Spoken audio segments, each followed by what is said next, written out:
Assalamualaikum warahmatullahi wabarakatuh. Bapak Ibu Guru Mitra, Bapak Ibu Guru IBAS yang saya banggakan. Ketemu lagi dengan saya Rustiani Widiasih. Pada kesempatan kali ini kita akan berbincang-bincang tentang analisis ulangan harian, program remedial, dan pengayaan. Bapak Ibu yang saya hormati, pada beberapa waktu yang lalu, saya sudah membahas tentang analisis SKL, KIKD, pembelajaran dan penilaian. Sebagaimana kita sudah lakukan bersama-sama Bapak Ibu.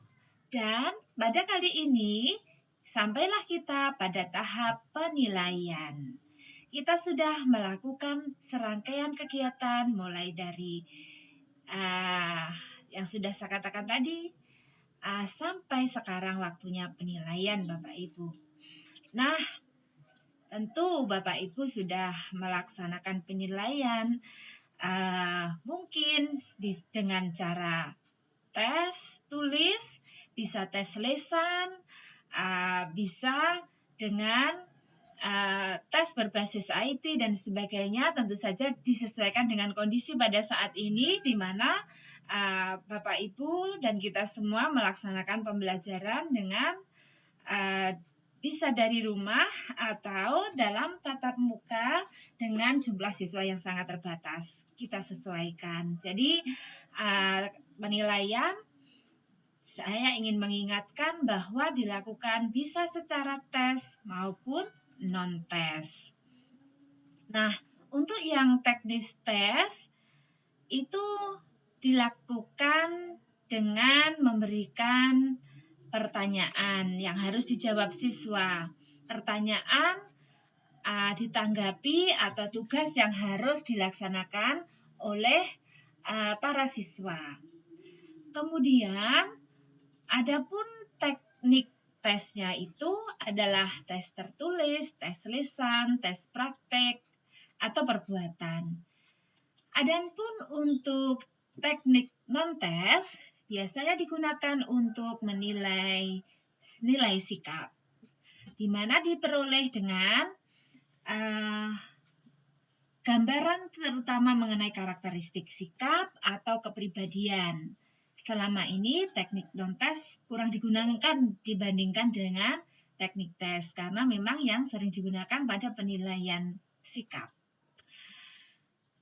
Dalam penilaian sikap atau non-tes ini bisa dilakukan dengan observasi, dengan skala sikap, angket, penugasan, proyek, produk, dan portofolio.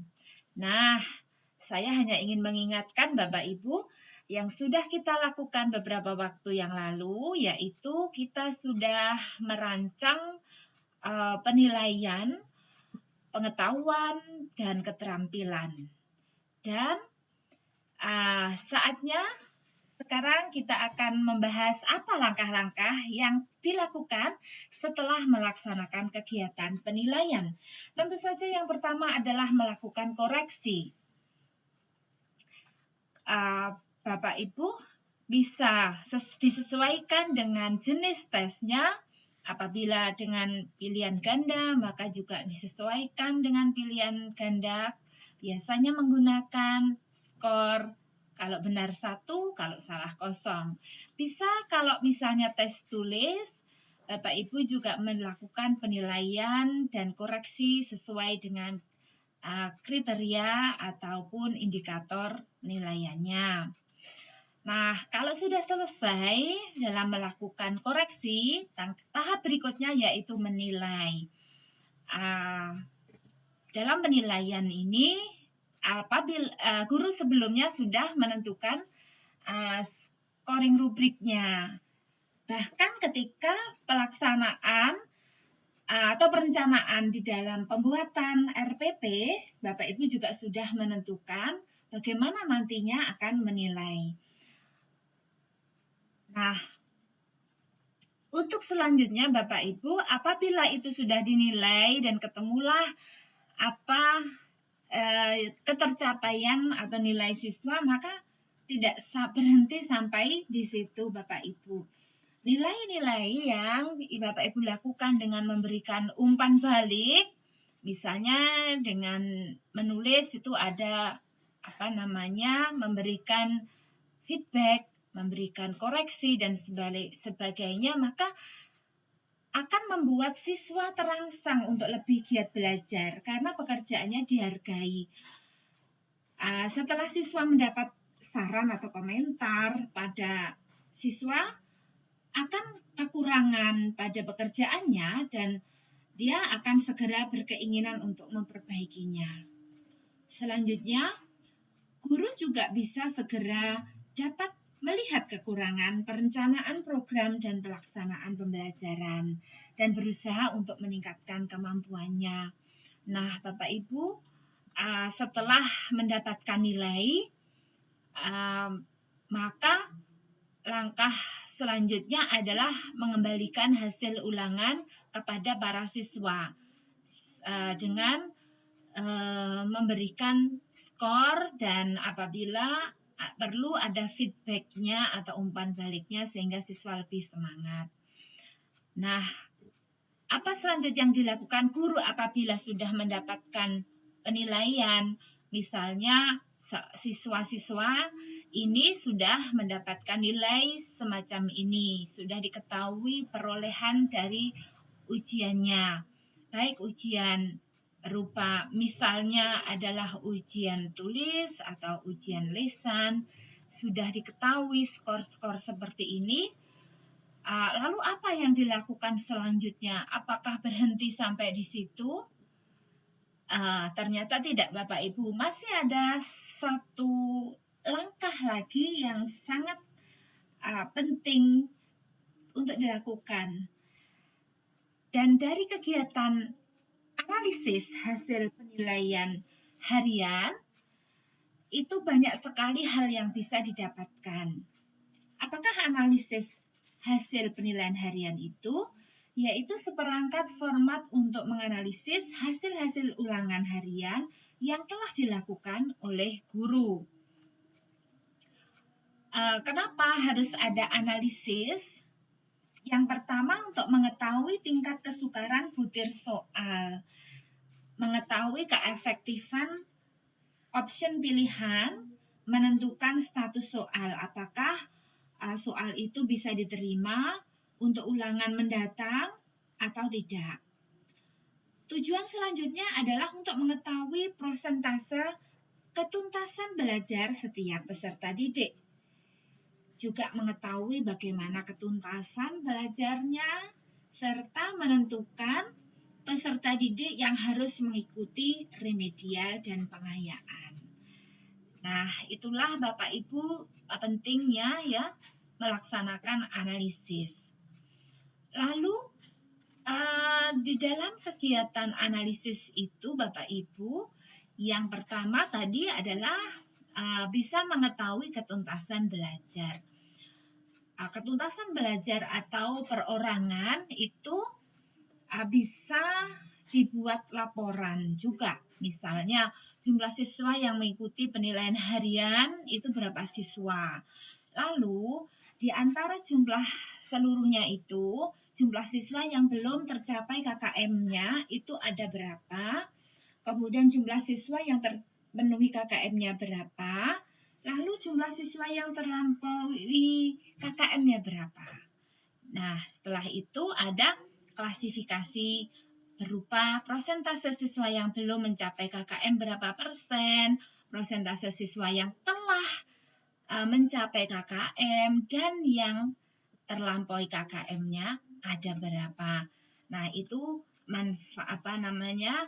manfaatnya dari melakukan kegiatan analisis ulangan harian. Kemudian setelah mengetahui ketuntasannya juga mengetahui tindak lanjut. Artinya bisa menentukan kegiatan remedial dan perbaikan. Diketahui siapa-siapa saja siswa yang akan melakukan perbaikan dan akan melakukan remedial dan perbaikan, Bapak Ibu. Selanjutnya Tadi sudah disebutkan bahwa dengan melakukan kegiatan analisis mengetahui jumlah siswa yang tuntas, kemudian juga diketahui persentasenya.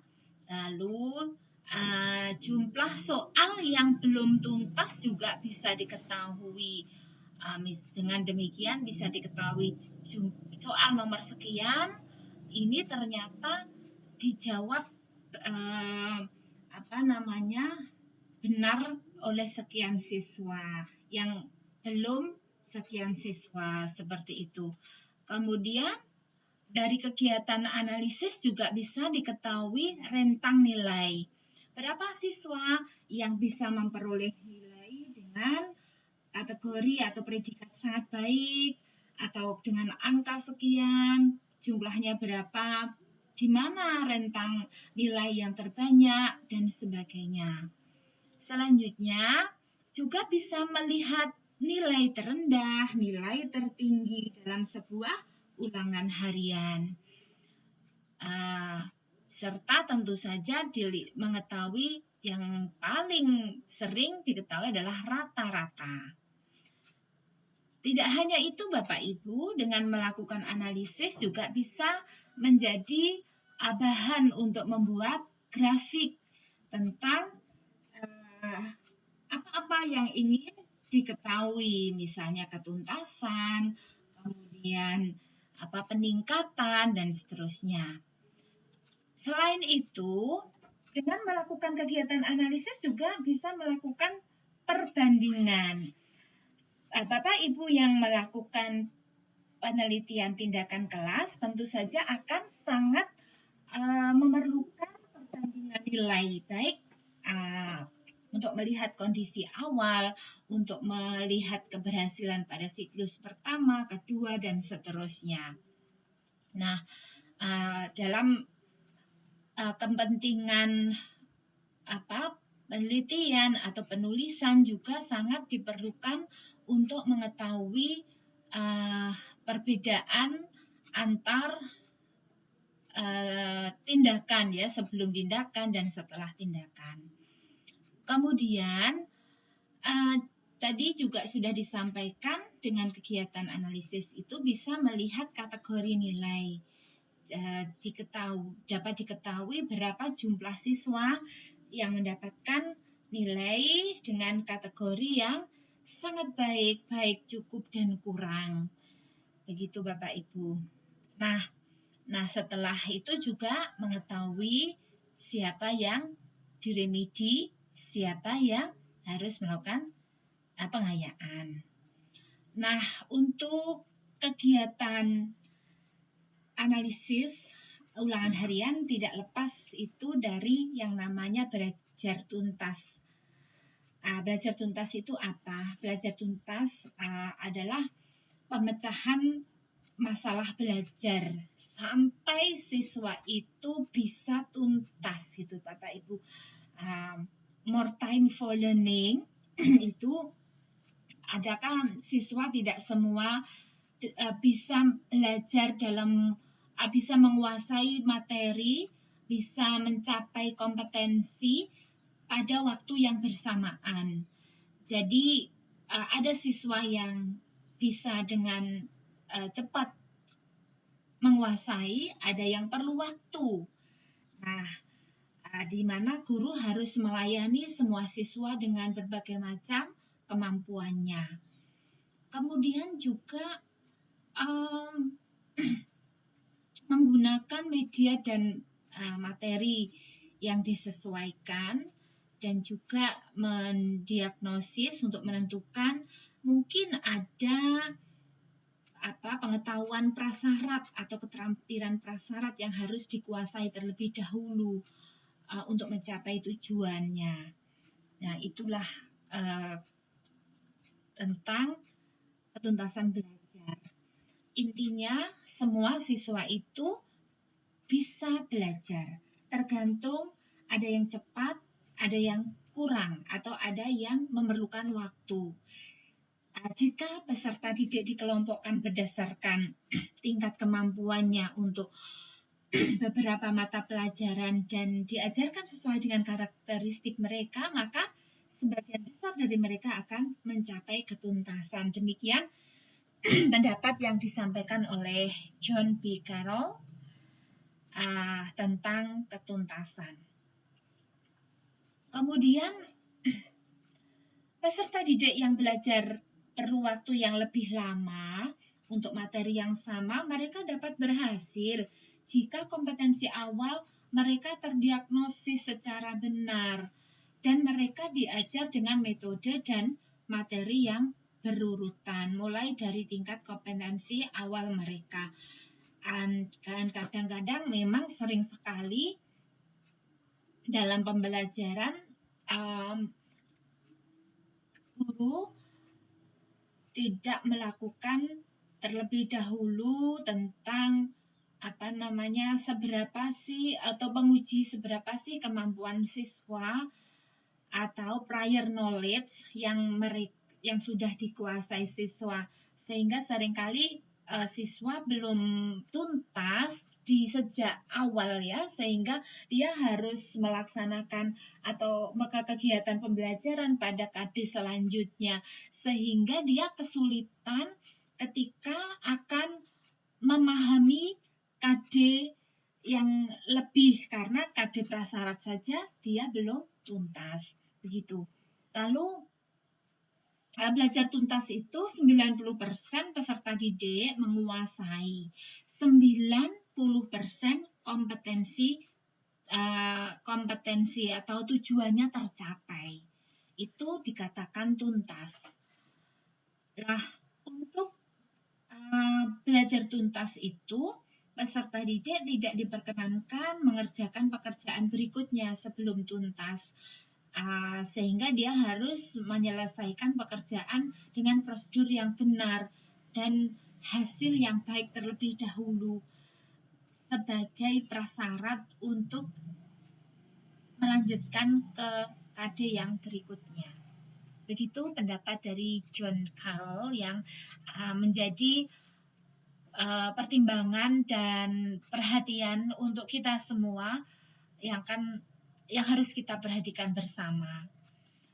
Selanjutnya Bapak Ibu, kita akan menuju pada bagaimanakah peran guru dalam pembelajaran tuntas itu. Peran guru ternyata tidak cukup Bapak Ibu ya dengan hanya mengajar saja, tetapi ternyata peran guru lebih dari itu, tidak sekedar merencanakan, melaksanakan, dan juga ternyata ada tahap yang lebih dari itu, yaitu pada tahap menilai dengan segala macam tugas yang ada. Nah, untuk peran guru dalam pembelajaran tuntas, yang pertama itu menjabarkan KD ke dalam satuan unit-unit yang lebih kecil sehingga siswa akan mudah untuk mempelajarinya. Selanjutnya menata indikator berdasarkan cakupan serta urutan unit. Baru menyajikan materi dengan metode media yang sesuai Bapak Ibu. Nah, apabila semua itu sudah dilaksanakan, maka diharapkan nantinya siswa bisa tuntas gitu. Selanjutnya Bapak Ibu, mengapa harus belajar tuntas? Kenapa kok disarankan untuk tidak melanjutkan kepada KD selanjutnya apabila KD yang sedang dipelajari belum tuntas? Karena kita sebagai guru itu menyadari bahwa perbedaan siswa itu pasti terjadi.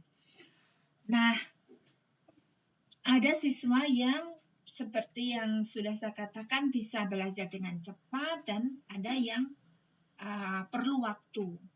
Nah, di situ perlu adanya strategi pembelajaran yang berkelanjutan. Kemudian pembelajaran itu bisa dipecah menjadi satuan-satuan yang kecil supaya siswa lebih mudah. Kemudian siswa yang mempelajari materi tertentu bisa berpindah ke materi berikutnya apabila atau KD berikutnya telah menguasai minimal 75%. Nah, seperti itu Bapak Ibu. Kemudian kita akan ke analisis penilaian hasil belajar. Yang tadi sudah dikatakan bisa dilakukan dengan berbagai macam cara. Kenapa harus ada penilaian? Yang pertama, supaya proses pembelajarannya bisa diperbaiki. Kemudian bisa menilai pencapaian kompetensi peserta didik dan sebagai bahan penyusunan laporan kemajuan belajar siswa. Kemudian Bapak Ibu untuk selanjutnya tadi kan dikatakan bahwa tujuan penilaian tadi adalah untuk memperbaiki proses pembelajaran ya Bapak Ibu salah satunya. Kemudian, nah di dalam proses pembelajaran itu pasti guru menggunakan strategi, menggunakan bahan dan sebagainya. Nah, dari kegiatan penilaian itu bisa diketahui itu efektif apa tidak. Apakah perlu diganti atau direvisi atau dievaluasi. Nah, begitu. Nah, selanjutnya untuk tindak lanjut Bapak Ibu setelah melaksanakan penilaian, maka terdapat hasil berupa hasil penilaian. Nah, di situ bisa digunakan untuk menentukan remedial dan pengayaan didasarkan pada kriteria minimal yang telah ditetapkan, misalnya 75%, misalnya bisa disesuaikan dengan KKM masing-masing yang sudah ditentukan sesuai dengan KD ya, karena kita mengacu pada KD itu tidak sama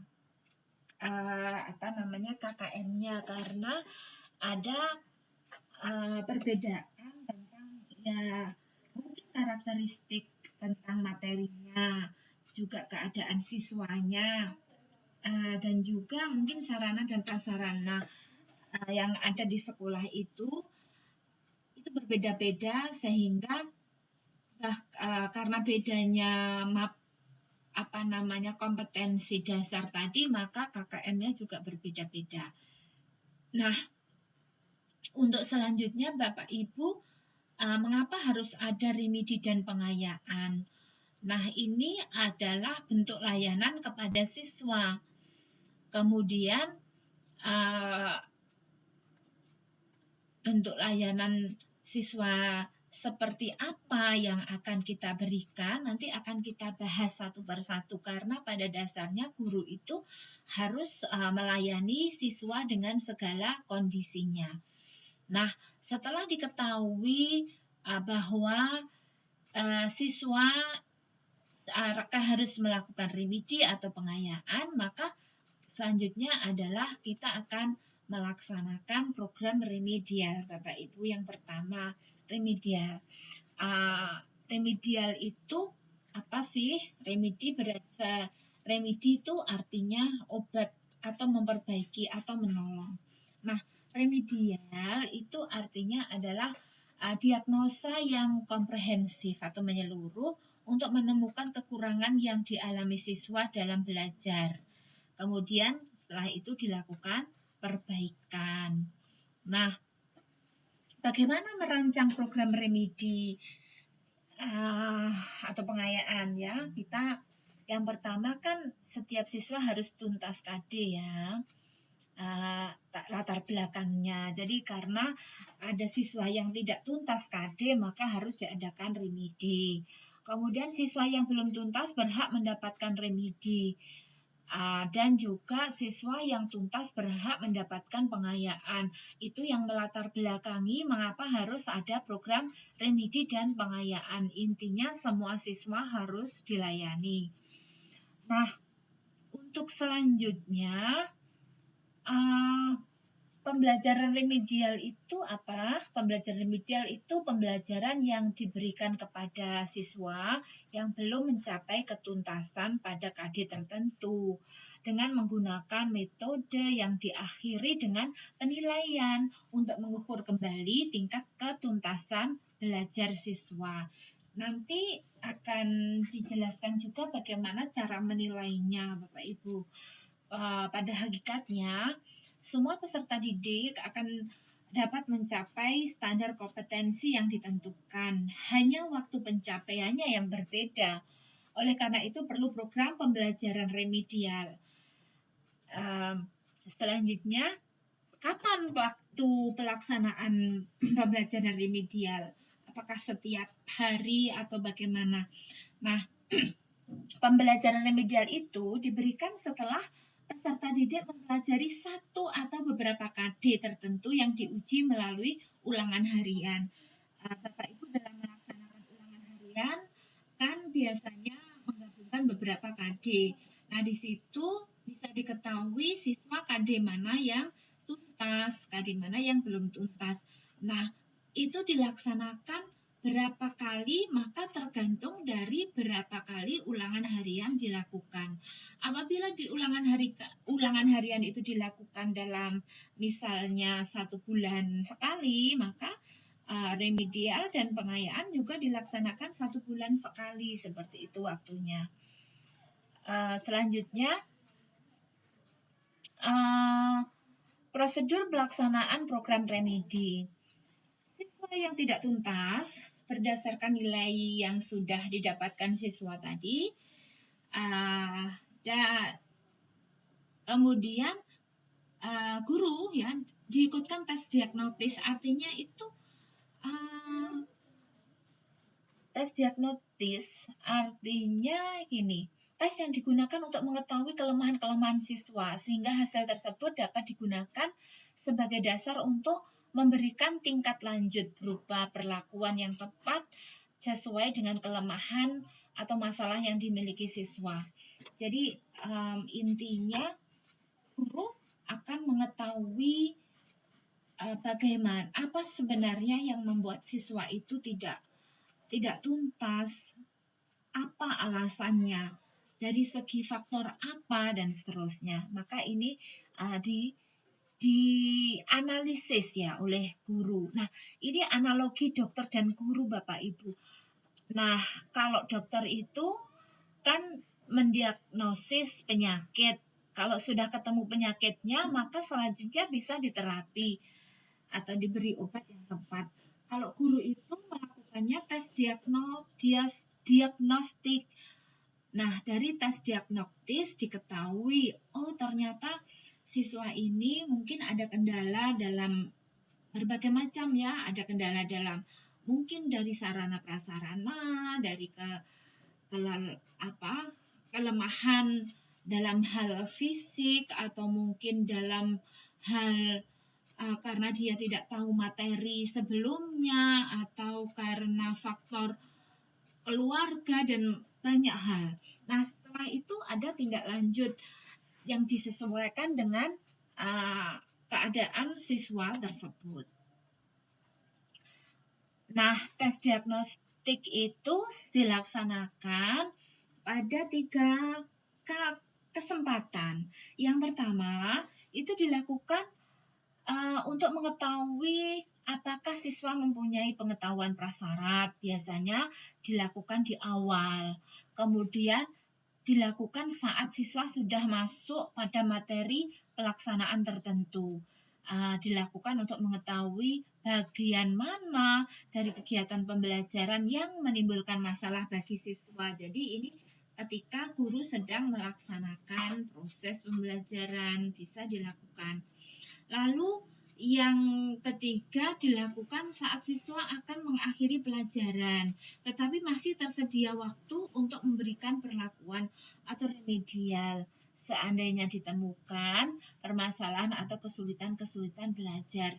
Jadi intinya pelaksanaan tes diagnosis itu dilaksanakan ya setiap saat pada sebelum waktu mengajar, bahkan akan selesai kegiatan pembelajaran dalam KD tertentu.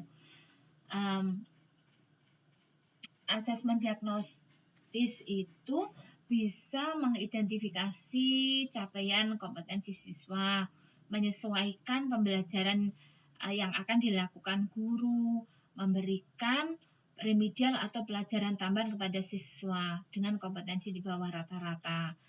Nah, untuk pelaksanaan remedial itu dilakukan dengan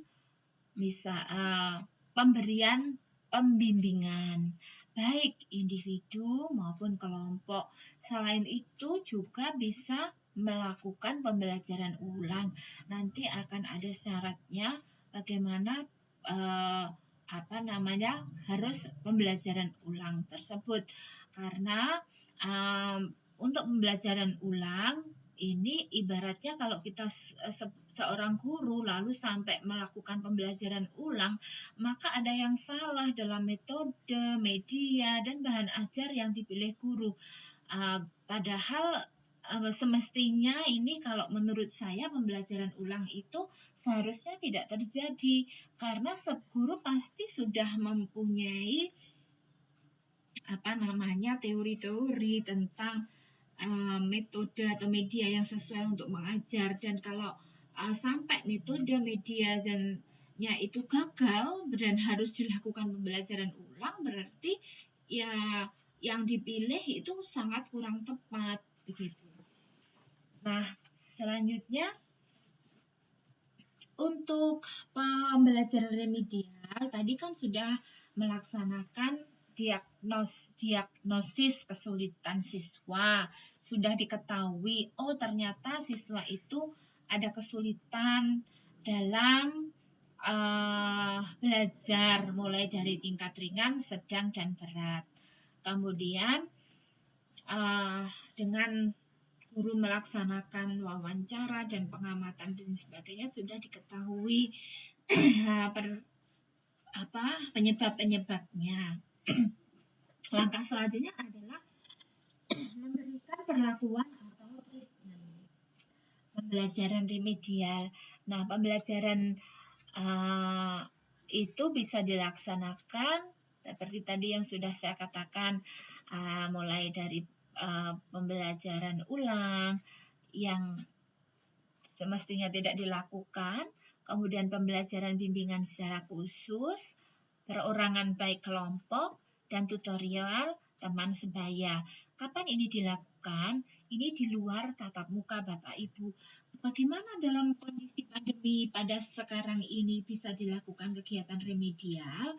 Tetap bisa Bapak Ibu bisa melakukan dengan kegiatan daring dan menyesuaikan dengan kondisi sekolah Bapak Ibu semua. Apabila sekolah Bapak Ibu sudah memungkinkan untuk masuk, maka juga bisa dilakukan kegiatan secara langsung bersama siswa, tentu saja dengan memperhatikan protokol kesehatan.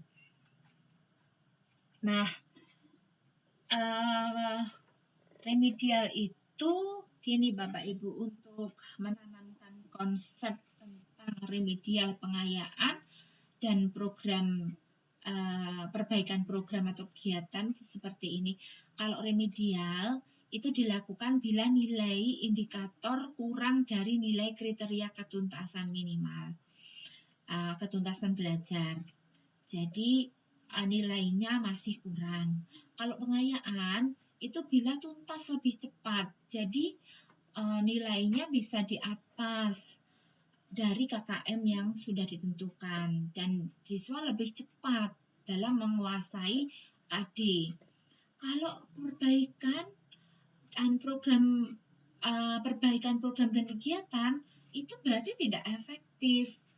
Jadi yang dipilih guru dalam perencanaan di RPP yang sudah direncanakan dan dilaksanakan, ya itu berarti tidak efektif. Mungkin ada kesalahan metode, media, dan seterusnya. Nah, untuk pelaksanaan remedial itu jumlah indikator yang tuntas itu lebih dari 50%, itu lanjut ke berikutnya. Kalau belum, maka mengulangi KD yang sama, begitu. Nah, untuk selanjutnya, dengan melaksanakan tugas remedial ini, siswa akan memahami dirinya sendiri, mengetahui kelemahan dan kekuatannya. Siswa juga bisa mengubah cara belajarnya menjadi lebih baik. Juga bisa mengembangkan sikap dan kebiasaan yang dapat mendorong tercapainya hasil belajar yang lebih baik, serta melaksanakan tugas belajar yang diberikan dan mampu mengatasi hambatan penyebab kesulitan siswa. Jadi siswa itu bisa refleksi atau introspeksi diri begitu. Nah, tadi sudah disebutkan bagaimana cara mengajarnya, bisa dengan tutorial teman sebaya. Kemudian untuk selanjutnya, Bapak Ibu bisa juga melaksanakan remedial dengan cara penugasan individu diakhiri dengan penilaian. Bila jumlah peserta didik yang mengikuti remedial itu 20%. Nah, kalau penugasan kelompok diakhiri dengan penilaian individu, itu peserta didik yang mengikuti remedial itu lebih dari 20%, tetapi kurang dari 50%. Nah, pembelajaran ulang itu apabila jumlah peserta didik yang mengikuti remedial lebih dari 50%. Seperti itu Bapak Ibu aturannya. Nah, saya akan memberikan contoh kegiatan remedi pada pembelajaran bahasa Inggris.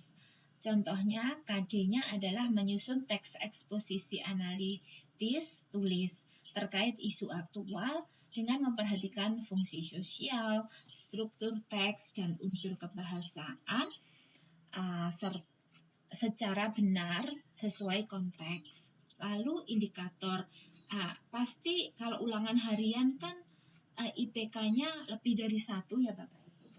Sebagai contoh saya akan mengambil satu saja IPK-nya, yaitu menyajikan hasil tulisan teks analytical exposition secara lisan. Nah, ini adalah contoh kesulitan setelah saya melaksanakan analitis diagnosis, ya sudah mendiagnosis ternyata kesalahan atau kelemahan kesulitan siswa adalah dalam pronunciation dan vocabulary. Nah, selanjutnya program remedi yang saya lakukan yaitu karena ada siswa bermasalah, dikatakan karena siswa kesulitan dalam pronunciation atau pelafalan. Maka program remedi yang saya rancang yaitu siswa diminta untuk memasukkan teks ke Google Translate lalu menyimak cara membaca dengan pelafalan yang benar. Ini bisa dilakukan supaya karena siswa kesulitan cara membacanya bagaimana, akhirnya kita kan ketemu menemukan solusinya, memberikan solusinya. Ibaratnya kalau dokter tadi setelah mendiagnosa akhirnya akan memberikan treatment. Kalau guru kalau sudah ketemu permasalahannya maka juga melakukan remedi atau pengayaan tadi atau dengan program untuk mencapai ketuntasan. Nah, selanjutnya sesuai dengan permasalahan yang dihadapi siswa juga ditugasi untuk belajar membaca nyaring. Bisa karena siswa mungkin tidak membaca bahasa Inggris dengan bersuara, bisa disarankan coba siswa membaca nyaring setelah tadi tahu cara membacanya gitu. Lalu siswa diminta untuk membaca teks di depan guru, bisa juga guru menyimak ya. Lalu siswa membaca. Dan siswa diminta untuk merekam suaranya apabila ini suasananya daring sehingga tidak ketemu siswa, maka bisa jadi siswa diminta untuk merekam suaranya, lalu guru memberikan tanggapan dari siswa yang membaca tadi.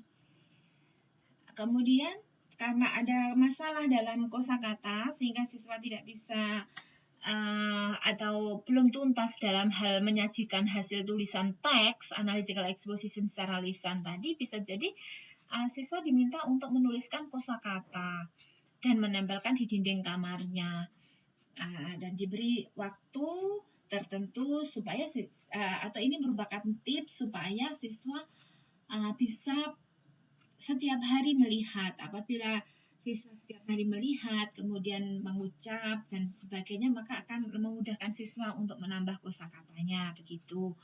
Nah, itu adalah contoh remedi, Bapak Ibu. Untuk selanjutnya, ini tadi kan remedi itu dilakukan karena belum tuntas, dan itu tadi sudah diproses. Setelah diproses dengan bimbingan, dengan penugasan, maka ada langkah lagi Bapak Ibu.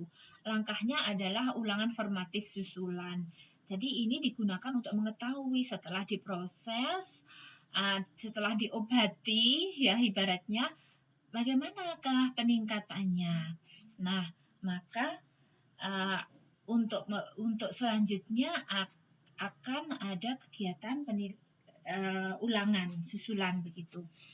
Tentu saja dengan tingkat soal yang sama Bapak Ibu, tidak berarti soalnya lebih sulit gitu, enggak.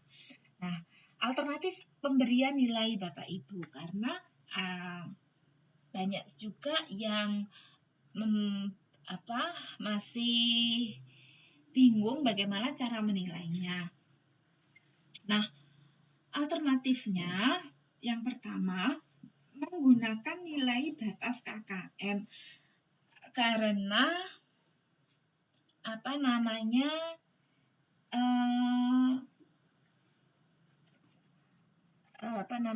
menggunakan nilai batas KKM, kemudian menggunakan nilai rata dari nilai perolehan awal dan nilai tes setelah remedial, dan juga alternatif selanjutnya menggunakan nilai capaian akhir setelah remedial. Begitu Bapak Ibu. Bagaimana penjelasannya? Tadi ini bahkan beberapa teman itu masih berdebat tentang nilai siswa yang dicapai tuntas tanpa remedi dan nilai siswa yang tuntas karena remedi. Nah, ternyata memang ini tidak ada rumus yang baku tentang hal itu, tetapi ada alternatif pemberian nilai akhir, dan kita bisa memilih cara yang paling sesuai, yang paling adil begitu. Nah, untuk menggunakan nilai batas minimal itu keuntungannya seperti ini Bapak Ibu. Apabila kita memilih alternatif yang pertama tadi, yaitu menggunakan nilai batas KKM, keuntungannya adalah meningkatkan motivasi siswa selama mengikuti pembelajaran remedial, karena peserta didik itu mempunyai kesempatan untuk memperoleh nilai yang maksimal. Nah, itu. Kemudian ketentuan tersebut sesuai dengan prinsip belajar tuntas juga. Jadi intinya siswa merasa semangat karena dia ternyata masih mempunyai peluang untuk mendapatkan nilai mendapatkan kesempatan untuk memperoleh nilai yang maksimal juga walaupun tidak tuntas begitu. Nah, namun demikian ada kelemahannya kalau Bapak Ibu menggunakan alternatif pertama itu.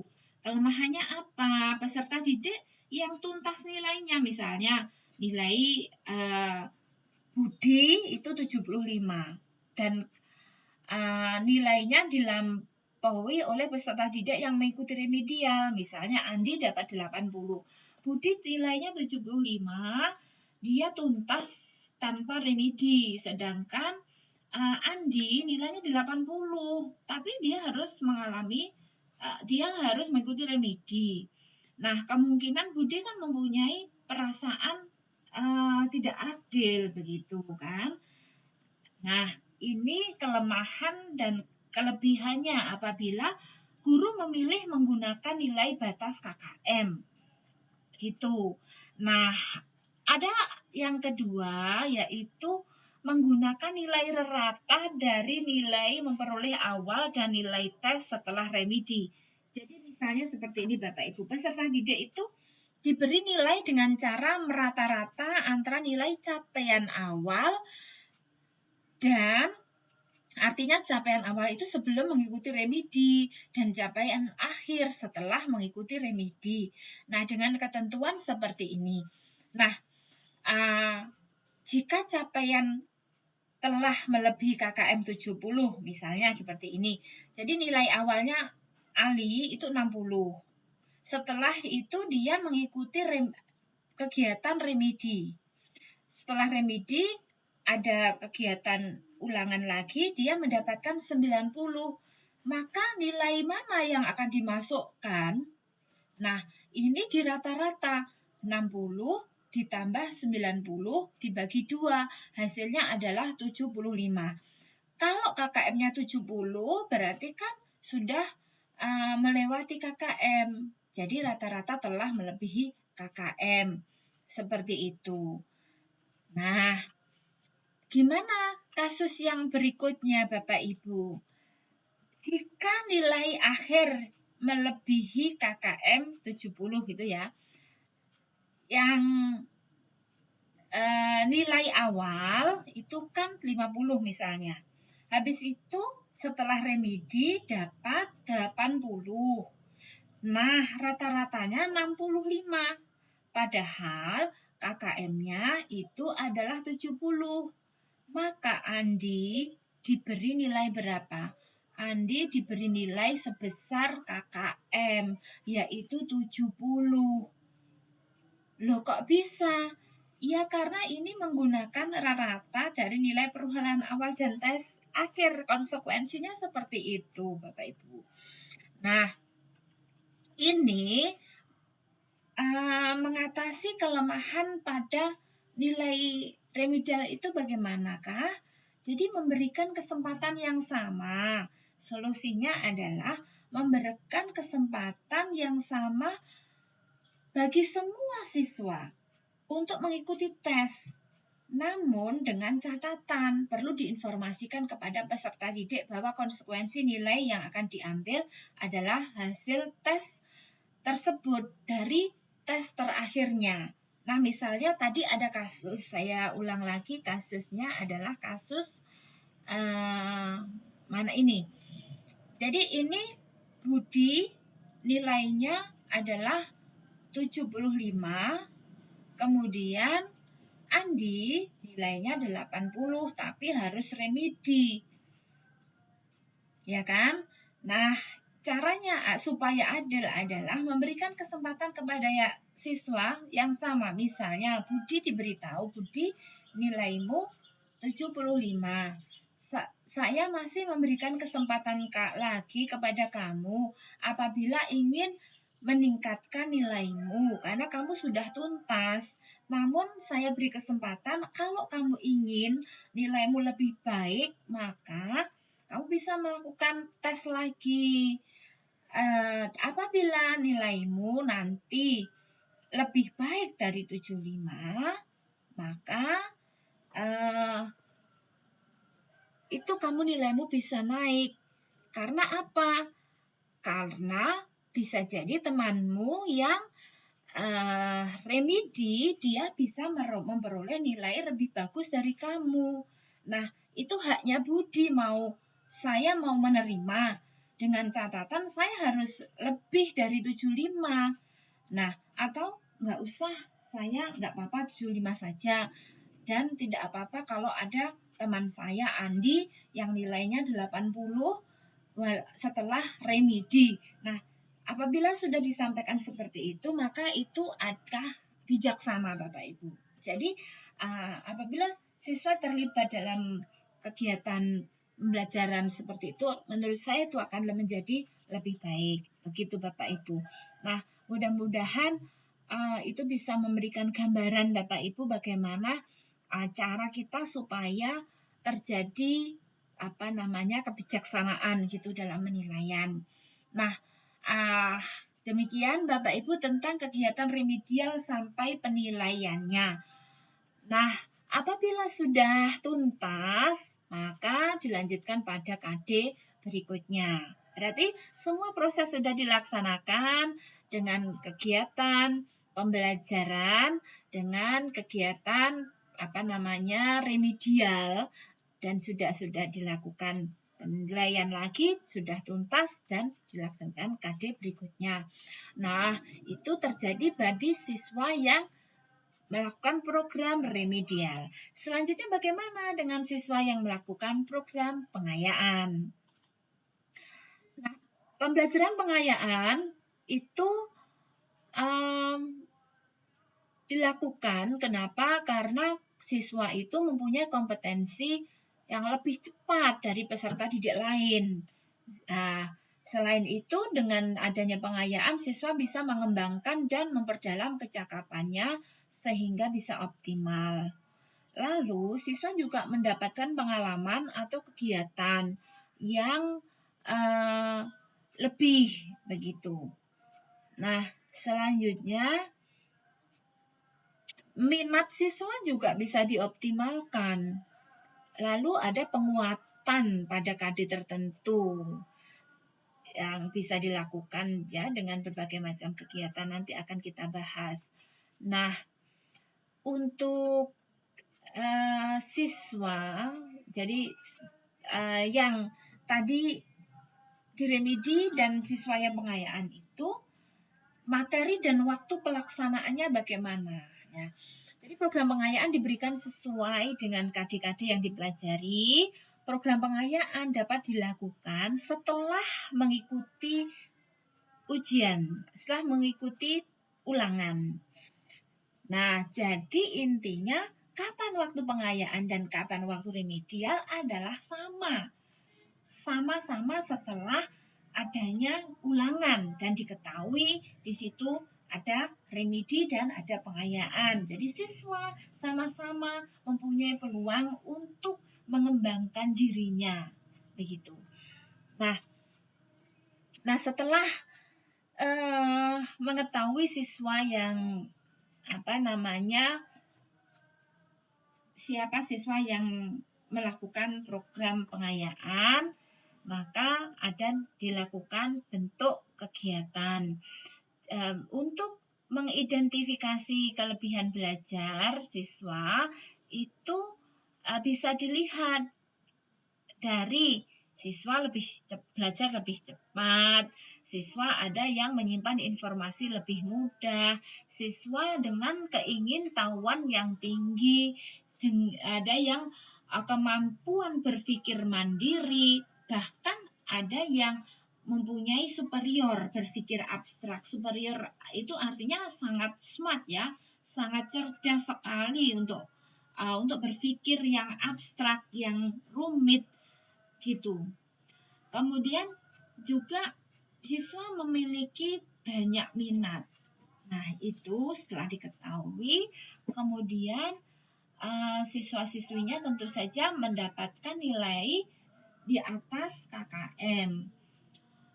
Proses yang bisa dilakukan dalam kegiatan pengayaan bisa dengan belajar kelompok, belajar mandiri, pembelajaran berbasis tema, pemadatan kurikulum.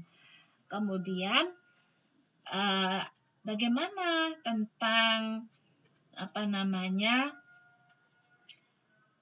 pemecahan masalah, itu tadi disebutkan. Pemecahan masalah itu program yang diberikan kepada siswa atau peserta didik yang memiliki kemampuan belajar lebih tinggi berupa pemecahan masalah nyata dengan menggunakan pendekatan pemecahan masalah atau pendekatan investigatif. Jadi siswa yang mempunyai kelebihan dalam belajar bisa diarahkan dengan pemecahan masalah. Begitu. Bisa juga dengan melaksanakan pembelajaran pengayaan yang bisa dilakukan dengan kelompok dan mandiri tadi. Kalau kelompok itu peserta didik yang memiliki minat tertentu diberikan pelajaran bersama-sama pada jam pelajaran setelah sekolah, bisa sambil menunggu teman-temannya yang mengikuti program remedial. Kemudian untuk belajar mandiri itu bisa secara mandiri siswa bisa belajar sesuatu yang diminatinya. Bisa pembelajaran berbasis tema, memadukan kurikulum di bawah tema besar sehingga peserta didik dapat mempelajari hubungan berbagai disiplin ilmu. Begitu. Selanjutnya juga bisa dengan pemadatan kurikulum. Artinya pemberian pembelajaran hanya untuk kompetensi materi yang belum diketahui peserta didik. Seperti itu. Sekarang saya akan memberikan contoh bagaimana kegiatan pengayaan pada pelajaran bahasa Inggris. Masih sama, kade yang saya pilih adalah menyusun teks eksposisi analitis tulis terkait isu aktual dengan memperhatikan fungsi sosial, struktur teks, dan unsur kebahasaan secara benar dan sesuai konteks. IPK-nya adalah saya pilih satu aja, menyajikan teks tulis, teks analytical exposition secara lisan. Lalu kegiatan pengayaannya seperti apa? Kegiatan pengayaan ini bisa dilakukan satu tingkat lebih tinggi dari yang sudah dilakukan, ya, dan bisa juga dikembangkan. Misalnya, siswa membuat video presentasi, hasil tulisan, analytical exposition secara lisan. Siswa menulis teks analytical exposition dengan topik lain terkait isu aktual. Dan siswa juga bisa diminta mengupload video presentasi di media sosial. Itu contoh untuk pengayaan. Sehingga di sini nanti siswa akan mendapatkan tambahan-tambahan ilmu pengetahuan yang lebih luas lagi, yang mendalam lagi tentang kade yang dipelajari. Nah, untuk penilaian pada program pengayaan itu tidak sama dengan kegiatan pada waktu penilaian ulangan. Kenapa? Karena siswa sudah tuntas sehingga penilaiannya itu cukup misalnya dalam bentuk portofolio, karena memang semua itu harus dihargai sebagai nilai lebih dari peserta didik yang dinilai itu. Jadi intinya kegiatan pengayaan sebagai bagian integral dari kegiatan pembelajaran. Kegiatan pengayaan ini tidak lepas dari penilaian juga, namun penilaiannya tidak sama. Jadi penilaiannya adalah merupakan apresiasi atas ketercapaian siswa untuk menghargai bahwa ini siswa ini mempunyai nilai lebih seperti itu. Nah, Bapak Ibu yang saya hormati, dari yang saya sampaikan tadi bisa saya simpulkan bahwa untuk pengayaan ini dilakukan kepada siswa yang mempunyai prestasi yang lebih baik daripada temannya, tentu saja dengan sudah mencapai di atas KKM, ya. Kemudian digunakan untuk memperkaya kompetensi. Kegiatan yang dilakukan bisa materi individu, bisa latihan, tambahan tugas individual, dan hasil penilaiannya bisa menambah nilai mata pelajaran yang bersangkutan. Kapan dilakukan? Bisa setiap saat atau di luar jam yang efektif, disesuaikan juga dengan kapan dilaksanakan remedial bagi siswa. Nah, demikianlah Bapak Ibu materi kali ini tentang